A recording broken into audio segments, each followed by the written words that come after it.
नमस्कार मित्रांनो, पिंकीचा विजय असो या मालिकेच्या आजच्या भागामध्ये आता पिंकी ही खूप संतापलेली असते आणि ती बापूसाहेबांना म्हणते की तुम्ही तुमच्या सुनेला एवढंच ओळखलं का? 25 लाख रुपये तुम्ही तुमच्या सुनेची किंमत केली का? तर मी आमदार आहे असं आता बापूसाहेब म्हणतात. तर पिंकी आता बापूसाहेबांना म्हणते, माझा मान, माझी प्रतिष्ठा, माझं हे सगळं घर काही तुम्ही माझ्यापासून हिरावून घेण्याचा प्रयत्न केला आणि जिवंतपणे मारण्याचा सुद्धा प्रयत्न केला. अहो माझे पप्पा, माझे आता दोघांनाही तुम्ही गुलामासारखं वागवलंत आणि माझं सर्वस्व असणारे माझे धनी यांना तर तुम्ही माझ्यापासून दूर दूर लोटलत आणि या सर्वाची किंमत मी आयुष्यभर पैसा कमवलं ना तरीही पुन्हा भरून निघू शकत नाही. बापूसाहेब, अहो माझ्या धन्यांसाठी मी प्राणसुद्धा द्यायला तयार आहे आणि तुम्हाला काय वाटलं अशी 25 लाखामध्ये मी विकली जाईल का? तर तुम्हाला काय करायचं ते करा. फक्त एक शब्द नाही तर माझा असा शब्द आहे, असं पिंकी खडसावून सांगते की मी इथेच राहणार आणि बापूसाहेबांना म्हणते. त्यावरती बापूसाहेब जागेवरून हसतच उठतात आणि म्हणतात की पाहुणा हा पाहूया ना पाखरांच्या पंखामध्ये किती बळ आहे ते. मी तुला दसऱ्यापर्यंतची मुदत देतो. तू गावकऱ्यांसमोर जाऊन सांगायचं की मी पिंकी आहे आणि मीच तो औषधांचा घोळ घातला होता. जर असं केलं नाहीस तर बघ मी काय करतो आणि तुझ्या केसालाही धक्का लागणार नाही याची गॅरंटी मी देतो.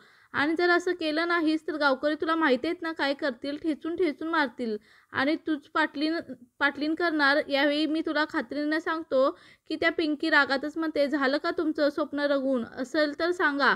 तुम्हाला काय वाटलं? माझ्या धनींना जर समजलं मीच पिंकी आहे तर ते मला कोणालाही टच करू देणार नाहीत आणि हे मी आत्मविश्वासाने सांगते. तुम्ही काय मला चॅलेंज देता? मी तुम्हाला सांगते की दसऱ्याला आता तुम्ही सगळे आता सगळ्यांचंच दहन होणार आहे. तर दुसरीकडे मी तुमच्या पापाचा घडा फोडत असेल आणि काय हो, तुम्ही मरणाच्या दारातून आलेल्या मुलीला आता भीती दाखवता का? तुम्ही हे सर्व काही माझ्यापासून आता हिरावून घेतलं आहे आणि लोकांसमोर मला मारून देखील टाकलं आहे. आता माझ्याकडे काय राहिलं? तर तुम्हीच तर सर्व माझ्यापासून हिरावून घेतलं आहे. आता माझ्याकडे गमावण्यासारखं काहीच राहिलं नाही आणि ज्याच्याकडे गमावण्यासारखं काही नसतं ना, तो कुठल्याही धोका पत्करायला तयार असतो, असं रागातच आता पिंकी म्हणते. बापूसाहेबांना म्हणते आणि तुम्ही तुमची काळजी घ्या आणि माझी काळजी करू नका. आता पिंकी म्हणते, तुमच्या मारेकरीला आणि तलवारीला धार लावायला सांगा. असं समजा की पिंकीच्या स्टाईलमध्ये चुटकी वाजवत पिंकी आता बापूसाहेबांना म्हणते की बाहेर येते आणि बाहेर युवराज हा स्विमिंग पूलजवळ झोपलेला असतो. तर आता पिंकी येते आणि म्हणते, कसं काय वाटलं? त्यांना जाऊन सगळं काही सांगावं. तर युवराज पिंकीकडे पाहतो, त्याला झोप लागलेली नसते. तेव्हा ती विचारते, एवढ्या रात्री तुम्ही इथे कसे? तर पिंकी म्हणते, तुमच्याबरोबर थोडं बोलायचं होतं, पण आता जाऊ द्या, तुम्ही झोपला आहात ना, तर ठीक आहे. तर युवराज मनातल्या मनात विचारतो की मलाच विचारायचं असेल की मी समोर असताना तुम्ही असा लग्नाचा घाट का घातलाय? अहो कारभारण बाई, माझ्याबरोबर तुम्ही भांडा, मला जाब विचारा ना. तर आता पिंकी तिथून जात असताना युवराज थांबवतो आणि म्हणतो, तुम्हाला मितालीबरोबर माझ्याशी बोलायचं होतं का? तर आता मला आनंदच झाला आहे असं तो म्हणतो. ती रागातच म्हणते, काय झालं हो? सर्वात जास्त महत्त्वाचं आहे ते त्याचा शोध घेतलाच पाहिजे ना. लगेच मितालीबरोबर लग्नासाठी वहिनींनी लगेच मृत घोषित केलं. त्यावरती विचारते की युवराज म्हणतो, तसं नाही की त्या दिवशी जेव्हा इन्स्पेक्टर आले होते ना त्या दिवशी पुरावे दाखवत होते म्हणून मला वाटलं की पिंकी मेलीच आहे, म्हणून मी हा लग्नाचा घाट घातला आहे. माझी कारभारीण जिवंत आहे या मतावर मी ठाम होतो. परंतु पिंकी आता उलट दोन प्रश्न विचारते आणि काहीच तो बोलत नाही. आपला गप्प बसतो. आता माझ्या कारभारणीबद्दल तुम्हाला एवढी सहानुभूती का? तुम्ही तिचा एवढा का विचार करताय? तरी युवराज पिंकीला विचारतो. तेव्हा पिंकी आता राहवत नाही. त्याला म्हणते, अहो त्यांच्याशी काही देणं घेणं नाही. त्यांच्या बाबतीत काहीतरी घातपात पण झाला असेल ना आणि तुम्ही तिला मदत करायला हवी. त्याला सत्य शोधून काढायला हवं. नक्की पिंकी वहिनीच्या बाबतीत काय झालं होतं? त्यावरती युवराज म्हणतो की मी काहीही तुम्हाला सांगू शकत नाही. युवराज काही न बोलल्यामुळे पिंकी म्हणते, तुम्हाला जर मदत करायची नसेल तर नका करू. मी काय आज आहे आणि उद्या नाही. प्रत्येक गोष्टीचा एवढा इगो नको असायला. आता युवराजला खात्रीने समजतं की ही पिंकीच आहे, कारण तिच्या बोलण्याचं ते स्पष्टपणे जाणवलेलं असतं. आता युवराज मनातल्या मनात म्हणतो, मला समजलं आहे तुम्हीच माझ्या कारभारणी आहात, पण आता तुम्ही जोपर्यंत माझ्याकडे मदत मागत नाही ना तोपर्यंत मी गप्पच बसणार. तर आता दुसऱ्या दिवशी युवराज आणि घरातले सगळेच हॉलमध्ये येतात. तर सुशिला आणि चित्रा या दोघी मितालीच्या हाताला पकडून तिला हळूहळू चालायला सांगून बाहेर निघून जातात, कारण तिला चालता येत नसतं. तर सुशिला मुद्दामच मितालीला विचारते, सपकाळ साहेबांचा काही फोन वगैरे आला होता का? त्यांचं काही बोलणं झालं होतं का साखरपुड्याविषयी? काही ठरलं का? तर छबी विचारते, कुणाचा साखरपुडा? त्यावरती आता सुशिला म्हणते, आपल्या युवराजचा आणि मितालीचा साखरपुडा.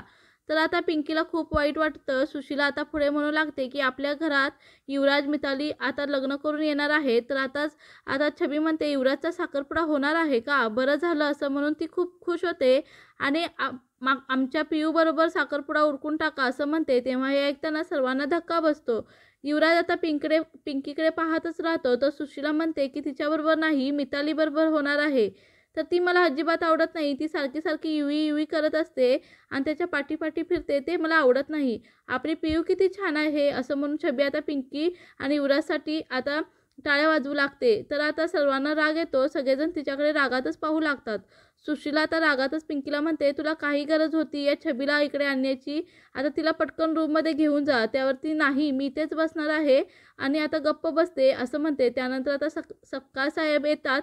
तेव्हा तिथं आल्याबरोबर सुशीला, तुम्ही अचानक आलात, मला कळवलं नाहीत, खुशखबर आहे का? त्यावरती ती आता म्हणते की माझ्या मुलीला घ्यायला आलो आहोत असं सपकाळ साहेब म्हणतात आणि खूप वेळ शांत बसतात आणि म्हणतात, तुम्ही तिला का नाही घेऊन आलात? तर मी तिची लेकीप्रमाणे काळजी घेतली, काहीही त्रास तिला झालेला नाही म्हणून सुशीला सांगते. त्यावरती आता सपकाळ साहेब म्हणतात, मी तरी देखील त्याच्याबरोबर असू शकतो. तेव्हा आता सुशीला विचारते, अहो 2 दिवसानंतर साखरपुडा आहे म्हटल्यावर मुलगी माहेरून आली पाहिजे ना, असा नियम आहे ना, त्यामुळे मी तिला न्यायला सांगितलं आहे. तर आता ते ऐकून मितालीला खूप आनंद होतो. पिंकी आणि युवराज एकमेकांकडे पाहू लागतात. तर आता छबी हे सगळं बोलणं ऐकत असते. ती म्हणते, मितालीचा साखरपुडा युवराजबरोबर होणारच नाही. हे ऐकता सर्वांना धक्का बसतो. तर सुशीला रागातच तिला म्हणते, तू अगोदर निघ इथून, आणि तिला आता रूममध्ये न्यायला सांगतात. सुशीला आता तिची बाजू सावरून घेते आणि म्हणते, तिच्या डोक्यावर थोडा परिणाम झाला होता ना आणि तिची मानसिक स्थिती अजूनही आता ठीक नाही, तर आता तुम्हाला माहीतच आहे, आणि ती बाजू सावरून घेते. तर आता सुशीला रागातच तिच्याकडे पाहते. सुशीला आता निधीला आवाज देते आणि पटकन सपकाळ साहेबांसाठी शिरा वगैरे बनवायला सांगते आणि ते हॉस्पिटलमध्ये गेली आहे मिताली असं सांगते. मी नाश्ता बनवू का? त्यावरती सुशीला म्हणते, नाही, तुला जे सांगितलं आहे ना तेच कर. म्हणून आता ती चित्राला ते काम सांगते. तर युवराजला गोष्टीचं खूप टेन्शन आलेलं असतं. तर मित्रांनो, पुढील भागामध्ये पिंकी तिच्या रूममध्ये नसते. तिथं आता युवराज गेलेला असतो आणि आमच्या कारभारणीचं रॉकेट तुमच्याकडे कसं आलं असा प्रश्न तो पिंकीला विचारतो. तेव्हा पिंकी खूपच घाबरते. तर अशाच मालिकेंचे पुढील भाग पाहण्यासाठी चॅनेलला नक्की सबस्क्राईब करा. धन्यवाद.